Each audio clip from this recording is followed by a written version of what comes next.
The living entity is pure spirit without any tinge of matter. Consequently, the false ego, which is generated by falsely identifying with matter, is a mistaken identity imposed upon the pure spirit soul. The sense of ego, or I am, the sense of one's individual identity, comes from the spirit soul, because there is no other possible basis for such self-awareness. I have to think about it. What is the origin? The feeling that I am, therefore I exist, or something. What is the basis of this thinking, of this idea? Is the body produce this idea? This comes from the soul, the Atma. The sense of I am comes from the soul. There is no other possible basis for such self-awareness.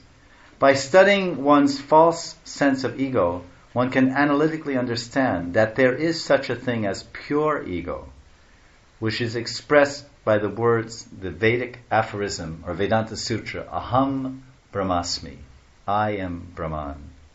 I am pure spirit soul. One can easily understand in a similar way that there is a supreme spirit soul, the personality of Godhead, who is the omniscient controller of everything. Such understanding in Krishna consciousness constitutes perfect knowledge as described by Lord Krishna here to Uddhav in the Uddhav Gita. So this is the something about the false ego, the tattva, and we can read. Now we want to read. Now that's the problem.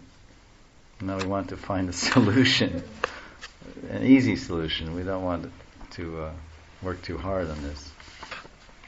Solve this. So there's overcoming the false ego. This is our next the solution. We established a problem that some people may accept as a problem, some of you.